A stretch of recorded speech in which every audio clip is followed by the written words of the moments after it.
สบายดีข้อยเองมีชื่อว่าเมลินดาสุธรรมเป็นนักศึกษาที่คณะสถาปัตยกรรมศาสตร์สาขาสภาพแวดล้อมผังเมือง EP นี้ก็เป็น EP แรกที่ว่าได้เฮ็ดขึ้นมาซึ่งข้อยเองมีความตั้งใจว่าอยากจะมาแนะนำอุปกรณ์การเรียนให้สำหรับ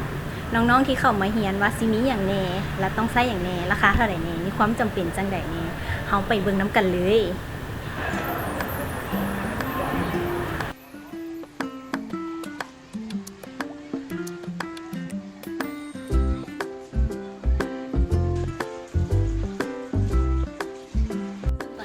ฮอนฮันกันแล้วเนาะซื้อสีอย่างเข้าไปตัวนี้กันเลยเคยมีโยกครับ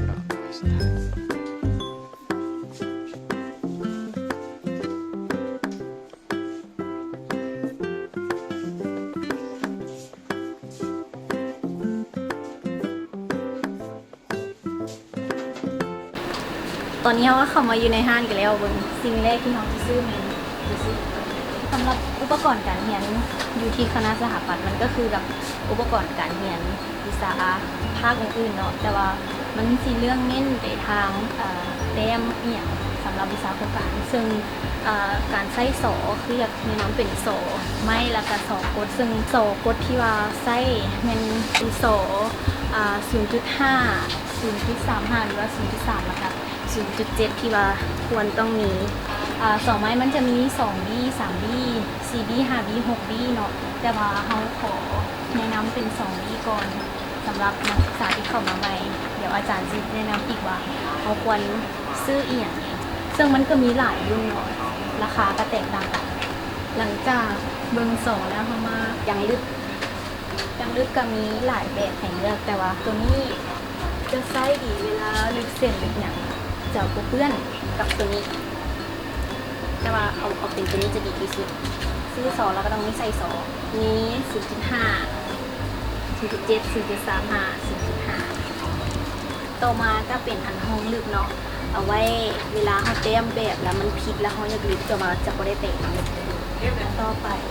จริงที่ขาดแรกก็คือต้องมีเกแก้มันจะมีหลายขนาดเนาะแต่ว่าเขาขอแนะนำเป็นรุ่นนี้ก็ได้เนาะและก็มีบรรทัดเบนเทนเอามาเบิ่งเตกันตัวเตก็มีหลายขนาดหลายราคาแต่ว่าตัวที่ไส้เนี่ยตัวนี้รู้สึกว่ามันจะขับกว่าราคากับโบเฮน35อุปกรณ์หนึ่งที่ขาดไม่ได้ก็คือกระดาษออกเข้ามาเรียนใหม่ๆคือมันจะได้เรียนวิชาวาดภาพหรือปั้นภาพสเก็ตระหว่างผังเมืองกับสถาปัตย์ก็ต้องได้เต็มราคา15บาทสำหรับกระดาษเนาะตัวนี้ก็ดีที่กันถ้าผู้ใดมักมีแบบที่สำหรับที่3และถ้าผู้ใดมักเพื่อว่าบ่อยากซื้อหลายเทื่อกันแนะนำเป็นตัวนี้เพราะว่าปี2จะได้ใช้เป็น A2 ก็2ใบของ A3 ใส่เต็ม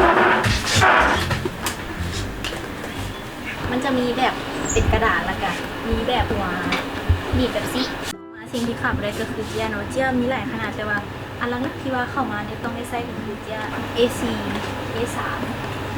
สิ่งที่ขาดไปได้น้องก็คือบ้างที่ว่าดูให้คนมาเรียนคณะสถาปัตย์บ้างก็มีหลายขนาดและมีหลายสีแต่ตอนนี้อยู่ห้างมีแต่ขนาดใหญ่สำหรับบ้างอันนี้เนาะเอาไว้ใส่เจียซึ่งมันมีหลายขนาดสามารถปรับได้แบบนี้สำหรับตัวนี้เป็นใครเป็นซิตอนนี้เขาก็ได้อุปกรณ์คู่กันเขาสิบใบมาสีโต๊ะเป็นเท่าไหร่สำหรับไผ่ที่เรามีเงินขายสะดวกกันคือแบบนี้ครบเลยขอแนะนำให้น้องๆเนาะสำหรับไผ่ที่มีเงื่อนไขแบบบ่เพียงพออุปกรณ์นี้ก็บ่แม่นราคาถูก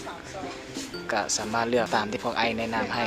มันมีตัวที่จำเป็นแน่ตัวที่บ่ค่อยจำเป็นแน่แต่ทุกอันนี้ต้องได้ใช้เบิด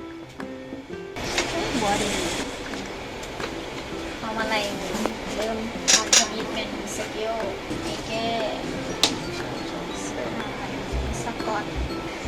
จำเป็นยังยุบแหลม2บรรทัดธรรมดาอันน้องลึก2 0.7 0.5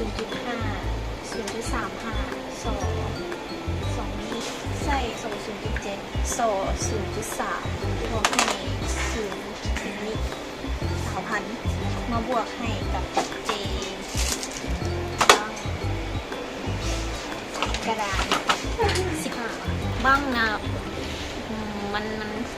จำบ่จำเป็นต้องใส่ก็ได้เราปี2ปี3คันเราได้ใส่กะจิ้มเอาไปใส่เพราะว่ามันบ่ค่อยจำเป็นแต่ว่าถ้าเขายังมีพายกะซื้อไว้ก็บ่เป็นหยัง เราสามารถใช้อันกระดานตัวนี้แทนล่างได้ อันนี้คำว่าซื้อหลักใส่ยังเหลืออันโต๊ะเต็ม โต๊ะแต้มเดี๋ยวเขาสิคือหูให้จึง สำหรับวิดีโอแนะนำอุปกรณ์การเรียนของเราก็จบเพียงเท่านี้แต่เดี๋ยวถ้าน้องๆคนใดที่ว่าเข้ามาแล้วซื้ออุปกรณ์ทางห้างนี้ดึงภายในเดือน10พวก100,000กีบขึ้นไปมันลด 5% เนาะแล้วเขายังมีกิจกรรมพิเศษให้น้องๆได้เล่นคือคอมเมนต์ว่าเป็นอย่างจึงอยากมาเรียนคณะสถาปัตย์ให้คนที่โดนใจที่ซึ่งเขามีรางวัลให้มีให้อยู่3รางวัลเนาะรางวัลที่1แมนกระบังรางวัลที่2แมนดีรางวัลที่3แมนเก๋แก่แล้วอย่าลืมกดไลค์กดแชร์อย่าลืมประกาศผลให้เดือน10เด้อขอบใจค่อยเป็นนักศึกษาที่คณะสถาปัตยกรรมศาสตร์เนาะสภาพแวดล้อมผังเฮ้ยเบาต่อเลย แนะนำอุปกรณ์การเรียนสำหรับน้องดาวให้เจิดไปไกลเลยเอาตัวเก่าเลยจะเป็นยังไงก็ยามันเถอะ